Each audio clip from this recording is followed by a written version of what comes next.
खेल के मैदान की बात करते हैं। पाकिस्तान और न्यूजीलैंड के दरमियान 5 वनडे मैचेस की सीरीज़ का पहला मैच इसके लिए आज रावलपिंडी में मैदान सजना है और सीरीज़ से कबल टीम के जो अहम खिलाड़ी हैं हारिस सुहेल हैं, वो प्रैक्टिस सेशन के दौरान कंधे की इंजरी में मुब्तला होकर पहले मैच से तकरीबन अब आउट नज़र आ रहे हैं। और क्रिकेट शायकीन मारूफ बल्लेबाजों की जब बात करते हैं तो शान मसूद और इफ्तिखार अहमद की भी वनडे टीम से बाहर रहने पर हैरान है और सवाल कर रहे हैं कि इन खिलाड़ियों को एक ऐसे वक्त में स्क्वाड्स में शामिल क्यों नहीं किया जा रहा जब वर्ल्ड कप करीब आ चुका है। दूसरी तरफ न्यूजीलैंड की अगर हम बात करें, आखिरी T20 मैच हार कर सीरीज़ जीतने का मौका गंवाने के बाद बाबर आजम की कप्तानी पर भी तनकीद हो रही है और सवाल उठना शुरू हो गए हैं। तो इन सब मामलों पर बात करेंगे कि आखिर कहाँ पे कमी, कहाँ पे कोताही हो रही है।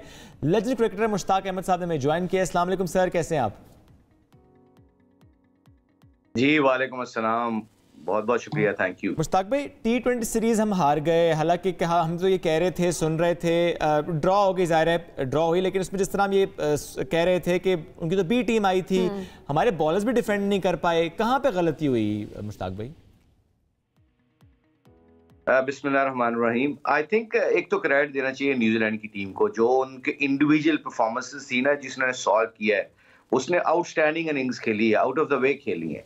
और बाकी जहां तक पाकिस्तान, तो पाकिस्तान की बॉलिंग तो आपको पता है हमेशा से तगड़ी रही है, पिछले काफी सालों से आपको पता है, और स्पेशली हमारी फास्ट बॉलिंग जो है वो तो बहुत ही जबरदस्त परफॉर्मेंस कर रही है। तो आई थिंक पहले तो न्यूजीलैंड को क्रेडिट देना चाहिए। और दूसरा, बहुत ज्यादा लोग कहते हैं कि ये बी टीम है, ठीक है उनके मेन प्लेयर नहीं आए, इसके बावजूद you don't under estimate the opposition team. I think थोड़ा सा हमने अंडर एस्टिमेट कर दिया पहले 2 मैच जीतने के बाद कि हम इनसे जीत जाएंगे। आई थिंक वहां से थोड़ा सा जो होती है ना बॉडी लैंग्वेज आपकी थोड़ी सी वीक होती है। आप समझते हो कि कभी भी कोई भी आके 3-4 आउट कर देगा, तो you don't actually, you start relying on other people rather than relying on your as a professional. So I think ये 2-3 एलिमेंट्स हैं। और ऊपर से मेरा ख्याल 15-20 रन हम स्कोर कम भी करते रहे, जो हमारी पार्टनरशिप्स लगी उसके ऊपर।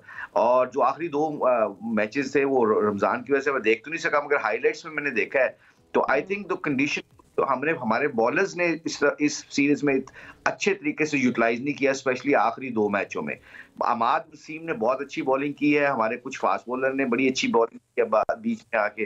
तो आई थिंक ओवरऑल देखा जाए तो न्यूजीलैंड को जाता है। लेकिन यहीं पर मुश्ताक देखा जाए तो बहुत ज्यादा तनकीद हुई जा रही है बाबर आजम की कप्तानी पे। तनकीद जायज है उन पर? देखिए, मेरा नहीं ख्याल, to be very frankly speaking, ये पाकिस्तान में ये बहुत अफसोसनाक चीज है कि आपका एक मेन प्लेयर है और आपका जो मेन प्लेयर होता है वो परफॉर्मेंस करता है तो टीम में कॉन्फिडेंस आता है। याद रखिएगा, बाबर आजम ने जितना पिछले 3-4 सालों में स्कोर कर दिया है, अब उसकी कप्तानी में निखार पैदा आ रहा है। ये दूसरों के ऊपर भी, लड़कों के ऊपर भी डिपेंड करता है ना कि वो परफॉर्मेंस करें, क्योंकि कप्तान एक हद तक आपको देखो, कप्तान का, अगर मैं कप्तान हूं और मुझे बहुत टैक्टिकल चीजें आती हैं, स्मार्ट चीजें आती हैं, but if I am not a performer, अगर मैं परफॉर्म नहीं करता, मेरी कंसिस्टेंसी नहीं है मेरी परफॉर्मेंस में, तो you don't get respect in the dressing room. So Babar की रिस्पेक्ट परफॉर्मेंस वाइज तो बहुत जबरदस्त है। आई थिंक ये जो पाकिस्तान की जो जितने भी होते हैं ना, कॉन्फिडेंस शेक होता है इससे कप्तान का। आई थिंक बाबर को सपोर्ट करना चाहिए। उसके अलावा देखें, उसके साथ रिजवान है, दूसरे लड़के हैं, शहीन है, they can help him out because अपनी अपनी फ्रेंचाइज की कप्तानी करते हैं वो। तो आई थिंक ओवरऑल बाबर के ऊपर मेरा तो पर्सनल ख्याल यही है कि ये नहीं करना चाहिए, क्योंकि वो अब जिस स्टेज में है और जिस तरीके से वो कप्तानी कर रहा है, I think he is improving a lot every series. I am seeing, हार जीत को अलग रख दें आप, इसके बावजूद देना चाहिए, कॉन्फिडेंस देना चाहिए ना जी। क्योंकि अब बताएं ना, बाबर आजम के अलावा कौन सा ऐसा बंदा है जो परफॉर्मेंस इतनी कंसिस्टेंसी कर रहा है। अब उसकी कप्तानी के ऊपर इशू है तो लोग कहते हैं जी कप्तान अच्छा नहीं है, फलां, उसको अपनी कप्तानी, उस पे बैटिंग पे कॉन्सेंट्रेट करना चाहिए। आई पर्सनली बिलीव दैट कि अगर उसको सपोर्ट किया जाए, और बाकी लड़कों की जो परफॉर्मेंस है ना, ये सिलेक्शन के ऊपर बहुत डिपेंड करता है। याद रखिएगा, जब आपकी टीम सही मेयार के मुताबिक आप खिलाते हैं, पिच को देख के खिलाते हैं, ऑपोजिशन को देख के खिलाते हैं, तब आपके ऊपर डिफरेंस कप्तान भी क्रिएट कर। चूंकि आपने टीम सिलेक्शन की बात की, तो जिस तरह से इफ्तिखार अहमद, शान मसूद को टीम से बाहर रखा जा रहा है इस वनडे के लिए, तो ये बात दुरुस्त है सर कि ये ठीक डिसीजन है? मेरा ख्याल वनडे क्रिकेट में तो आपको ज्यादा मैच्योर और एक्सपीरियंस क्रिकेटर्स की जरूरत है। आई थिंक शान मसूद ने जितनी परफॉर्मेंस की है वाइट बॉल क्रिकेट में, रिसेंटली डोमेस्टिक क्रिकेट में भी, तो उसका तो बनता है, मेरा जाती ख्याल है। और इफ्तिखार भी एक्सपीरियंस है, और उसका कॉन्फिडेंस लेवल भी बड़ा इस वक्त ठीक ठाक हाई है। जो लोग परफॉर्मेंस कर रहे होते हैं उनको डिस्कार्ड नहीं करना चाहिए, उनको आगे लेके जाना चाहिए। और जो परफॉर्म नहीं कर रहे, अगर हम नए लोगों की बात करें, मोहम्मद हारिस की बात करें, साइम अयूब की बात करें, अब उस तरह से नहीं खेल पाएगा। स्पेशली हारिस की बात करें, जिस तरह वो स्ट्रोक खेलते हैं वो लीग के लिए तो सही नजर आता है, but not for the professional cricket, international cricket के लिए या फॉर दैट मैटर इस तरह के T20 या वनडे सीरीज के लिए। तो ऐसे नए आने वालों के हवाले से आप क्या कहना चाहेंगे जो कि फिर उस तरह परफॉर्म नहीं कर पा रहे, नजर नहीं आया? नहीं, देखें साइम अयूब ने बड़ी अच्छी 1-2 इनिंग्स खेली हैं, हारिस ने भी बड़ी अच्छी खेली है। देखें मेरी बात सुनिए, फॉर्मेट आपने देखना है, आप कौन से फॉर्मेट की बात कर रहे हैं। 2020 में आपको ऐसे प्लेयर चाहिए और अच्छा। उसके ऊपर आपको दो, देखिए ना, आपने गेम जब अपनी टीम डेवलप करनी होती है ना, 1-2 लड़कों को इंडल्ज करने के साथ, बाबर एक्सपीरियंस है, रिजवान एक्सपीरियंस है, आपके मिडिल ऑर्डर में थोड़े एक्सपीरियंस क्रिकेटर्स, इफ्तिखार आ गया है, इसके अंदर 1-2 लड़कों को आप डेवलप नहीं करेंगे तो आपकी तो बेंच स्ट्रेंथ कभी तगड़ी हो ही नहीं। तो आई थिंक साइम अयूब बड़ा टेक्निकल अच्छा है, उसने परफॉर्मेंस किया। हारिस एक थ्रिलिंग क्रिकेटर है, वो अब जाके स्ट्रोक खेलता, आउट भी होगा, मगर the end of the day देखना कि आपको वो इम्पैक्ट प्लेयर है कि नहीं है। देखिए सुनिए मेरी बात, याद रखिएगा कि आप टीमों को डेवलप तब तक नहीं कर सकते जब तक आप हार का डर नहीं निकाल सकते। हार का डर जब तक आप नहीं निकालेंगे तब तक आप कभी भी अपनी टीम को तगड़ा नहीं कर सकते, और लड़कों में कॉन्फिडेंस भी नहीं आएगा जब तक लड़कों को ये नहीं पता होगा कि मेरी जगह पक्की है कि नहीं पक्की। अगर मुझे एज ए मुझे पता है एज ए क्रिकेटर, अगर मुझे पता हो कि मैंने 2 मैचों में अगर ना किया तो मुझे बाहर निकाल दिया जाएगा, तो मैं तो डर के खेलेंगे। ये बात दुरुस्त है आपकी।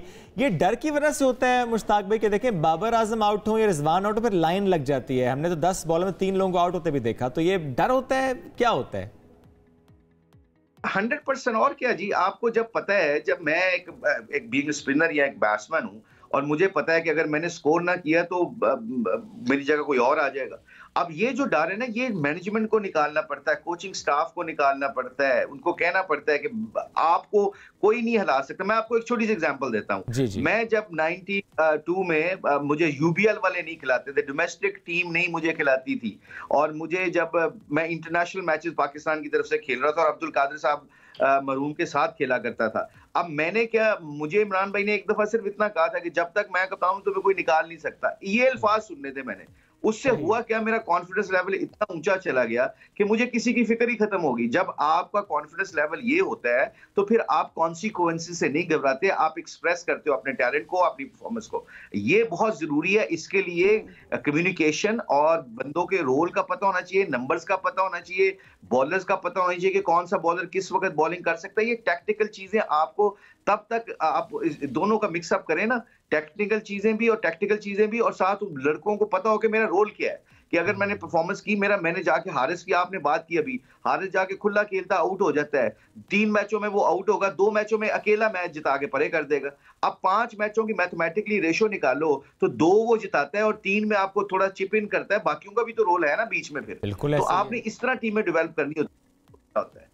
और ज़रा जब टीम डेवलप करने की बात करते हैं, दुरुस्त आपने कहा कि कुछ नए को भी खिलाना और ज़रा कॉन्फिडेंस देना बड़ा अहम होता है। तो ये सीरीज़ है मुश्ताक भाई, ये अभी जो वेरी नियर फ्यूचर बड़े इवेंट्स 2 आ रहे हैं, उसके लिए कितनी अहम है, कितना रोल प्ले करेगा ये वाला इवेंट, ये वाली सीरीज़? देखिए, जब आप हारना शुरू कर देते हो, स्पेशली जब आपको पता है कि पूरी स्ट्रेंथ वाली टीम नहीं है, तो एक कॉन्फिडेंस शटल होता है आपका, आप घबराते हैं। मैं यही कहना चाह रहा हूं कि जब तक क्लियर मैसेज नहीं जाएगा बाबर उसकी टीम को कि जी देखिए मेरी बात सुने, जब तक मुझे आप ऑनरशिप नहीं देंगे कि मैं कप्तान हूं कि नहीं हूं, जब लड़कों को ये पता नहीं होगा ना, तो लड़के फिर आप वो इस तरीके से आपकी बात को सुनते नहीं है, मानते ही नहीं है। आप कॉन्फिडेंस देना पड़ेगा। बाबर आजम अगर if he is your captain till the world cup, और जब भी आप 1-2 साल के लिए अनाउंस करें, ताकि ड्रेसिंग रूम में वो कॉन्फिडेंस के साथ बात कर सके कि जी मैं इसको खिलाना है, ये आपका रोल है, ये आपका रोल नहीं है। कोचेस को पता होना चाहिए कि मेरा ये अगले साल 2 साल के लिए मैं हूं। अगर जब तक आप नहीं करेंगे ड्रेसिंग रूम में एज ए प्लेयर, मैं ऐसे उस तरीके से उनकी बात ही नहीं सुनूंगा। मुझे पता नहीं ये कल होना है कि नहीं होना, तो why should I listen to him. मैं फिर अपनी परफॉर्मेंस के चक्कर में पड़ जाता हूं। तो आई थिंक ये माहौल के लिए बहुत अहम है कि पहले तो कप्तान एम्पावर्ड हो, ताकि वो जो बात करे वो सुनी जाए, फिर कॉन्फिडेंस पूरी टीम में नजर आए। मुश्ताक भाई बहुत शुक्रिया, साथ मौजूद थे